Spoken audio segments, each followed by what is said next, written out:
कभी बूढ़ा बोल करके, कभी बच्चा बोल करके, तो लोग तो फिर वही करेंगे। रेप करके कोई अगर नाबालिग है तो माफ़ कर दो। वो उनका कहते हैं उनका जो अंदर का चीज़ है ना, उनकी मानसिकता को दर्शा रहा है। और ये मानसिकता आज से नहीं, तब से हो रहा है। बहुत बार गला लिए, कभी शराबबंदी के नाम पर, कभी आरक्षण के नाम पर। अब हम लोग कोई महिलाएं जब तक रास्ता छोड़ी हुई थी तब तक वो बैठे। अब हम लोग जिस रुख में जाएंगे हवा उस रुख का होगा। के साथ कहते हैं ना कि हम अगर महिलाओं के हाथ में कमान दे दिया जाए तो आज कहते हैं विश्वव्यापी बिहार बन सकता है। पूरे भारतवर्ष का जैसे ये हो रहा है, पूरे भारतवर्ष में एक को जिस चेहरे पर आपको नजर आ रहा होगा, ये चेहरा को आप रूबरू जानते भी होंगे। अगर सोशल मीडिया पे आप लोग अगर आते होंगे, फेसबुक वगैरह पे, तो इनको जानते होंगे। और एक महिला नेत्री हैं, भाजपा के जाने माने चेहरा है। और इनसे अगर सोशल मीडिया जो भी चलाते होंगे, फेसबुक हो गया, यूट्यूब हो गया, तो इनसे आप लोग रूबरू होंगे। और हम इनके पास अभी चल के आए हैं। और ये जो विवादित बयान जो चल रहा है नीतीश कुमार जी का, तो इनसे हम पूछने आए हैं कि क्या जो नीतीश कुमार जी अभी जो विवादित बयान उनका चल रहा है, तो क्या वो माफी मांग चुके हैं, जनता से माफी मांग चुके हैं, तो क्या उससे आप सहमत हैं? सबसे पहले बात तो आने वाले त्योहार दीपावली और छठ की हार्दिक शुभकामना सभी को। जो नीतीश जी जो विवादित बयान दिए हैं पूरे विधानसभा में, माफी तो बहुत दूर की बात है। कहते हैं कि महाभारत समय काल में चीरहरण हुआ था, आज पूरे विधानसभा में हम महिलाओं का चीरहरण हुआ है। और माफी तो होना ही नहीं चाहिए, बिल्कुल भी नहीं होना चाहिए। चीरहरण का जवाब इस बार महिला खुद देगी। इस बार श्री कृष्ण नहीं आ रहे हैं, हम लोग 2024 में इनको बता देंगे कि पुनः मुझको भवा वाली स्थिति आ गई है उनकी। माफी बिल्कुल भी नहीं होना चाहिए। आज हम कल कोई रेप करता है, मर्डर करता है और माफी मांग लेगा, तो फिर न्यायालय को बंद कर देना चाहिए। फिर सारे न्यायालय को बंद कर देना चाहिए, फिर कानून जैसा कोई चीज ही नहीं रह जाएगा, फिर बर्बरता फैल जाएगा। अनुशासन भी हमारे यहाँ कोई चीज है। अभिव्यक्ति की आज़ादी है, लेकिन लोग भूल जाते हैं कि अनुशासन भी है। हमारी देश भारतवर्ष सभ्यता, संस्कृति और अनुशासन के लिए पूरे विश्व में विश्वव्यापी सारे लोग जानते हैं कि ये मतलब संस्कारों वाली देश है। तो अभिव्यक्ति की आज़ादी तो सभी लोग चिल्ला चिल्ला के बोलते हैं, अनुशासन कैसे भूल जाते हैं? अगर अनुशासन नहीं होगा तो फिर ये समाज को नष्ट कर देना चाहिए, सारी चीज को नष्ट कर देना चाहिए। फिर वही आदि मानव काल में चले जाए लोग। ये बताइएगा, सभी लोग नीतीश कुमार से मांग रहे हैं इस्तीफा, तो क्या आप भी मांग करते हैं इस्तीफा का?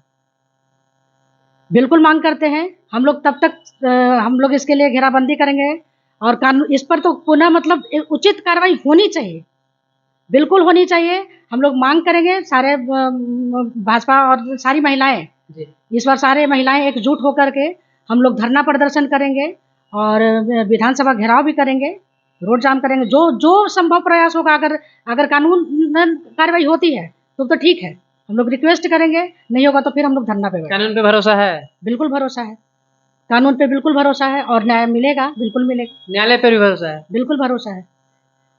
एकदम लगता है कि नीतीश कुमार पे कार्रवाई होगी? बिल्कुल होगी, होगी। और हम लोग तब तक शांत नहीं बैठेंगे। हम लोग इसके लिए जो भी प्रयास करना होगा हम लोग करेंगे। इस बार श्री कृष्ण नहीं आएंगे, इस बार हम लोग खुद आएंगे।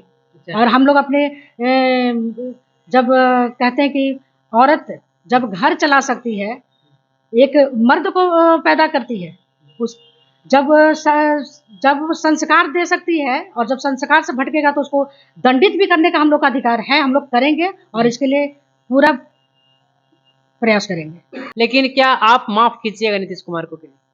कदाचित नहीं, कभी भी नहीं माफ कर सकते हैं। और इसके लिए हम लोग बोले कि हम लोग तब तक चैन से बैठेंगे नहीं जब तक इन पर कार्रवाई नहीं हो। क्या कीजिएगा? जैसे अब तो बूढ़े हो चुके हैं, तो बूढ़ा को माफ कर देने में तो फायदा रहेगा ना। कभी बूढ़ा बोल करके, कभी बच्चा बोल करके, तो लोग तो फिर वही करेंगे। रेप करके कोई अगर नाबालिग है तो माफ कर दो। वो उनका कहते हैं उनका जो अंदर का चीज है ना, उनकी मानसिकता को दर्शा रहा है। और ये मानसिकता आज से नहीं, तब से हो रहा है। बहुत बार गला लिए, कभी शराबबंदी के नाम पर, कभी आरक्षण के नाम पर। अब हम लोग कोई महिलाएं जब तक रास्ता छोड़ी हुई थी तब तक वो बैठे। अब हम लोग जिस रुख में जाएंगे हवा उस रुख का होगा, जिस तरफ महिलाएं जाएंगी हवा उधर उधर होगा। और हम चैलेंज के साथ कहते हैं ना कि हम अगर महिलाओं के हाथ में कमान दे दिया जाए तो आज कहते हैं विश्वव्यापी बिहार बन सकता है। पूरे भारतवर्ष का जैसे ये हो रहा है, पूरे भारतवर्ष में एकल होगा बिहार। अब अच्छा एक बात और, नीतीश कुमार तो आप लोग के लिए भी तो बढ़िया काम किए हैं, 50% आरक्षण दिए हैं।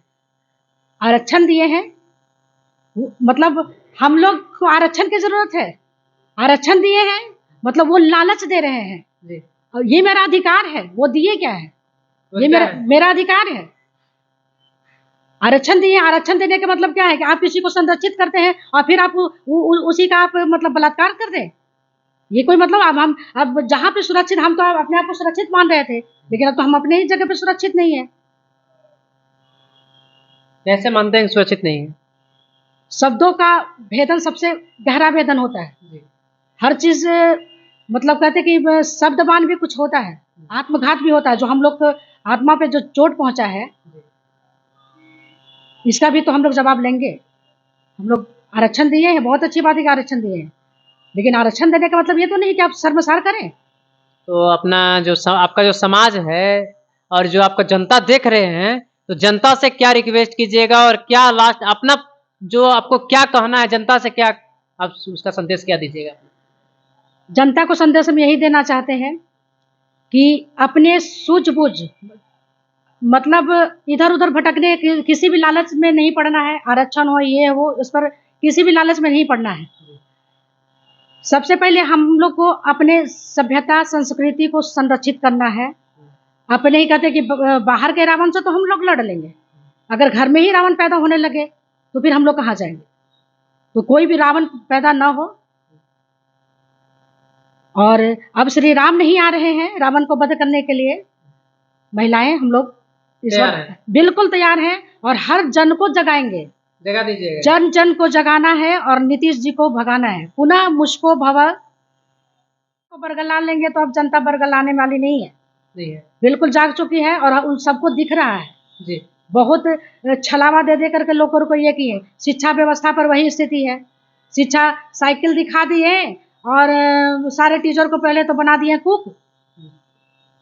वो रजिस्टर मेंटर करें कि टीचर को पढ़ाए, कभी शिक्षा मित्र से बहाली कर देते हैं, मतलब और कभी बीपीएससी से बहाली कर लेते हैं। तो बीपीएससी वाला एक चीज मैडम आप देखिए, एक बात और आप जब पूछेंगे, बीपीएससी में आपको तो बिहार में होनहार शिक्षक मिला है आपको। अब बीपीएससी करके पदाधिकारी बनते हैं, बड़ा बढ़िया पदाधिकारी, और वो पदाधिकारी अब हमारे स्कूल में आ रहे हैं। जो पदाधिकारी बनते थे वो अब हमारे स्कूल में आ रहे हैं। अच्छा। अब स्कूल में आ रहे हैं तो बीपीएससी का तो ये है कि कहते हैं कि 38 जिला को 27 जिला बना दिए, बीपीएससी का परीक्षा ने बना दिया। 2005 विभाजन को लेकर बना दिया है। तो ये सब चीज सामने पड़े। अच्छा मानिएगा कि नहीं? अब एक बात हमें बताइएगा, ये तो इतिहास है। इतिहास नहीं, पहले मेरा जमीन का सुनिए और कभी अब हम तो इसमें क्या कहेंगे। पहले मेरा बात, जब बीपीएससी का टीचर गए हैं तो बीपीएससी वाला जब बता रहे हैं तो मानिएगा कि नहीं मानिएगा? मानना पड़ेगा ना। अब तो हम तो 27 जिला ना मानेंगे, जब बीपीएससी पढ़ के लोग बोल रहे हैं तो हम 27 जिला मानेंगे। लेकिन होना चाहिए ना। हाँ तो वही 27 जिला जो 38 है उसको 27 कर दिया जाए ना, कर दिया जाए। क्या कि जो बीपीएससी वाला 27 कह रहा है, झारखंड कब अलग हुआ है उसका भी इतिहास की भी बदल दे रहा है। अब वही तो बोले कि हमारा अब ऐसा है कि इतिहास भी बदलेगा, लेकिन अब इतिहास बदलेगा नहीं, अब इतिहास हम लोग लिखेंगे, हमारी नारी शक्ति लिखेगी। और इस बार इतिहास बदलना चाहिए। बिहार का कमान अब महिलाओं के हाथ में होना चाहिए।